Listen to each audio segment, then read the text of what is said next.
స్వామి అయ్యప్ప స్వామి అయ్యప్ప. దక్షిణ భారతదేశంలో ప్రధానంగా పూజింపబడే దేవుళ్లలో ఒకరు శ్రీ అయ్యప్ప స్వామి. మండల దీక్షతో స్వామిని సేవిస్తే జన్మ జన్మల పాపాలు నశించి అనంత పుణ్యం ప్రాప్తిస్తుందని ప్రతీతి. అభిషేకం, భజన, పడిపూజలతో స్వామిని సేవిస్తుంటారు. నేటి భక్తి సమాచారంలో సికింద్రాబాద్లో నిర్వహించిన శ్రీ అయ్యప్ప స్వామి పడిపూజ విశేషాలు తిలకిద్దాం. అంధకారమందే అలమటించి నేను కన్నులుండి కూడా కాననైతి నిన్ను. అంధకారమందే అలమటించి నేను కన్నులుండి కూడా కాననైతి నిన్ను.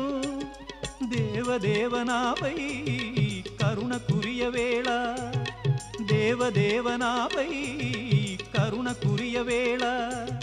వెలుగు వైపు నాకు వేగమి చూపించుము త్రోవా, వెలుగు వైపు నాకు వేగమి చూపించుము త్రోవా.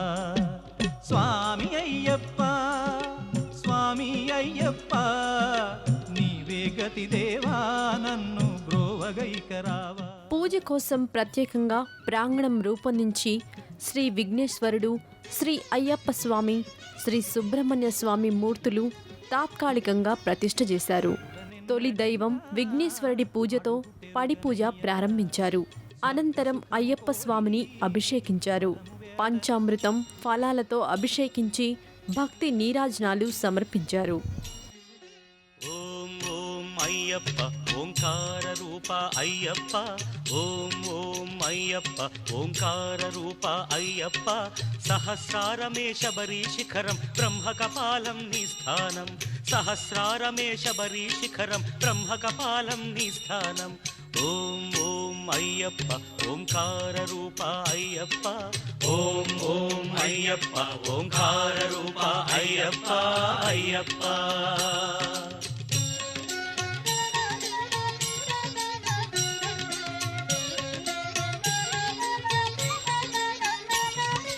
ధనుష్కోటికి ఆది మూలమై ఉన్నది మూలాధారం, అది గణపతికే ప్రాకారం.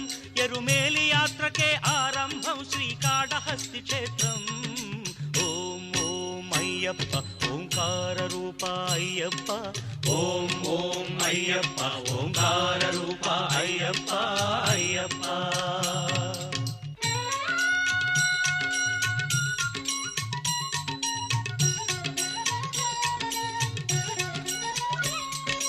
లింగాంగంబుల పానవట్టమే వెలిగే స్వాధిష్టానం, ఇది బ్రహ్మకు మూల స్థానం.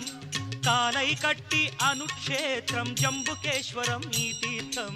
ఓం ఓం అయ్యప్ప ఓంకార రూప అయ్యప్ప, ఓం. రవిగా చెప్పుకున్నాం. మనకి భగవంతుడు ఎక్కడున్నాడో కనిపించడు, పొద్దున్న లేవగానే కనిపించేవాడు మాత్రం సూర్యభగవానుడు. ప్రత్యక్ష దైవం అంటారు సూర్యుడిని. అందుకని రోజు అందరూ సూర్యుడికి ఒక నమస్కారం చేసుకుంటే చాలుట. సూర్యుడు నమస్కార ప్రియుడు కూడా. నమస్కారం చేస్తే చాలు ఆశీర్వదిస్తట్టు ఆయన. అదొకటి అందరూ రోజు చేయాలి అధికారులతో బాగుండాలంటే. అంతేకాకుండా మనకి లలితా సహస్రనామాల్లో కొన్ని నామాలు ప్రత్యేకంగా కనపడతాయి. అదేమిటంటే రాజకృపాయై నమః. అంటే ఎవరికైనా చక్రవర్తి కావాలి అన్నా, రాజు కావాలి అన్నా కూడా ఆవిడ కృప లేకుండా వాళ్ళు కారుట. ఆవిడ అనుగ్రహం ఉన్నవాళ్ళు మాత్రమే చక్రవర్తిత్వాన్ని పొందుతారుట. అంటే ఆ రాజులకే రాజరికాన్ని ఇవ్వగలిగేటువంటి మహాతల్లి కాబట్టి ఆవిడ అనుగ్రహం మన మీద ఉంటే మన అధికారులు తప్పకుండా మన మీద అనుగ్రహిస్తారు. అందుకని ఆవిడ్ని ఈ నామంతో ధ్యానం చేస్తూ ఉండాలి. రాజకృపాయై నమః. ఎవరికైనా అధికారులతో అంటే మీరు ధర్మంగా ఉండి మీరు కష్టపడి పనిచేస్తూ ఉండి అయినా పైవాళ్ళ ప్రెషర్ కానీ మీ పైవాళ్ళు మిమ్మల్ని ఇబ్బంది పెడుతూ ఉంటే అప్పుడు మీరు అమ్మవారి లలితా పరమేశ్వరిని తలుచుకుని రాజకృపాయై నమః, రాజకృపాయై నమః అనేటువంటి నామాన్ని జపిస్తూ ఉండండి. తప్పకుండా ఆ ఇబ్బంది మీకు పోతుంది. ఓకే అమ్మ. ప్రతి విజయలలిత అనే కాలర్ లైన్లో ఉన్నారు, వారితో మాట్లాడదాం. హలో హలో నమస్కారం అండి.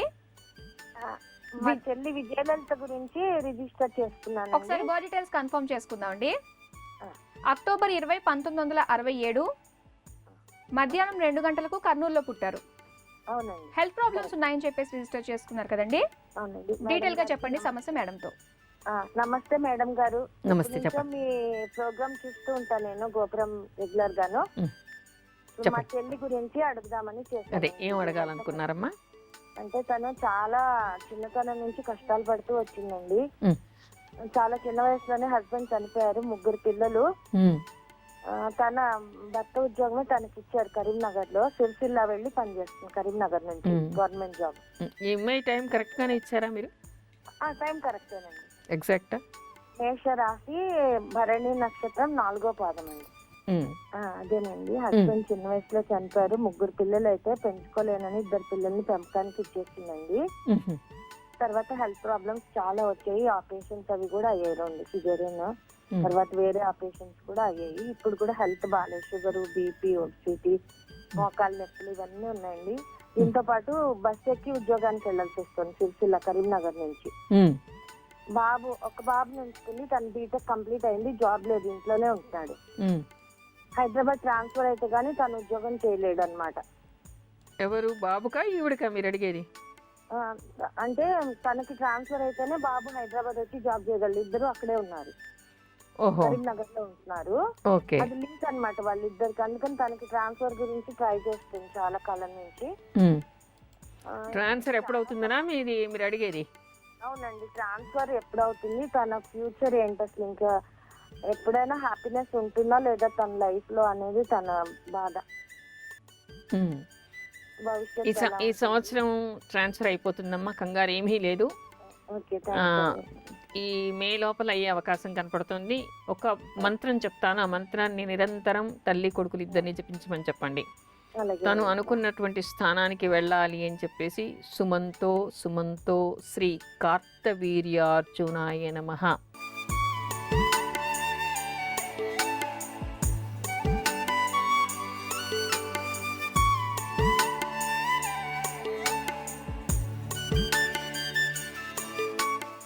సుమంతో సుమంతో శ్రీ కార్తవీర్యార్జునాయ నమః అనేటువంటి నామాన్ని జపించమనండి. రాజకృపాయ నమః అని అమ్మవారిని తలుచుకొని ఆ మంత్రాన్ని కూడా జపించమనండి. అమ్మవారి నామం ఇది. తనకి అనుకూలమైనటువంటి స్థితిని ప్రసాదించమని, రాజుల అనుగ్రహం తన మీద, అధికారుల అనుగ్రహం తన మీద ఉండాలని చెప్పేసి అమ్మవారిని ప్రార్థించమనండి. తప్పకుండా తనకి అనుకున్న దగ్గరికి ట్రాన్స్ఫర్ అయ్యే అవకాశం ఉంది. ఓకే, మరి విన్నారు కదండి, ట్రాన్స్ఫర్ అయ్యే అవకాశాలు కనిపిస్తున్నాయని చెప్పేసి అంటున్నారు. అలాగే మేడం చెప్పిన మంత్రాలను కూడా నిత్యం జపించమని చెప్పండి, ఇంకా మంచి జరుగుతుంది. ఆల్ ది బెస్ట్ అండి. అమ్మ, అయితే రవి శనుల కలయిక వలన అటు తండ్రి కొడుకులకి, అధికారులు, సేవకులకి ప్రభావం ఉంటుందని చెప్పేసి అన్నారు. అలాగే ఆరోగ్యం మీద కూడా ప్రభావం ఉంటుందంటారమ్మా? చాలా ఉంటుంది. ఏమిటి అంటే ఇక్కడ మనకి రవి ఆత్మకారకుడు, అదేవిధంగా మన గుండెకి కారకుడు, మన ఎముకలకి కారకుడు, మన కుడి కంటికి కారకుడు, చూడగలిగేటువంటి దృష్టి మార్గానికి, దృష్టికి కూడా రవే కారకుడు. అన్నిటికంటే ముఖ్యంగా మన ఆరోగ్యానికి, మానసిక శారీరక ఆరోగ్యాన్ని ఇచ్చేటువంటి వాడు రవి. ఆరోగ్యం భాస్కరాది చేత్ అంటారు. అంటే మనకి ఆరోగ్యాన్ని ప్రసాదించేటువంటి వాడే రవిగా మనం చెప్తూ ఉంటాం. కానీ ఒక్క రవికి మనం పూజ చేయటం వలన మనకి ఆత్మబలం పెరుగుతుంది. ఎవరికైనా ఆత్మబలం లేకపోతేనే చాలా బలహీనపడి అన్నిటికీ అధైర్యపడుతూ ఉంటారు. ఆత్మబలం ఉన్న వాళ్ళకి ఎలా ఉంటారు? వీరత్వం కలిగి ఉంటారు. అదేవిధంగా ఆత్మబలం ఉన్నటువంటి వాళ్ళు ఏదైనా సాధించగలుగుతారు. అవును. ఎముకలు ఈ రోజుల్లో ఇట్టే ఎముకలు పెలుసుబారిపోతూ ఉంటాయి. అంతేకాదు గుండె జబ్బులు కూడా అరవి సరిగ్గా లేనప్పుడే వస్తాయి. జాతక రీత్యా కూడా ఏవైనా దోషాలు ఉన్నప్పుడే గుండె జబ్బులు వస్తుంటాయి. అంధత్వం వస్తూ ఉంటుంది, కంటి చూపు తగ్గిపోతూ ఉంటుంది. ఇలా అనేక రకాలుగా కూడా మనకి జబ్బులు రావటం, ఆత్మబలం పోవడం కూడా జరుగుతూ ఉంటుంది. రవి బాగా లేనప్పుడు, పాపగ్రహాలతో కలిసినప్పుడు.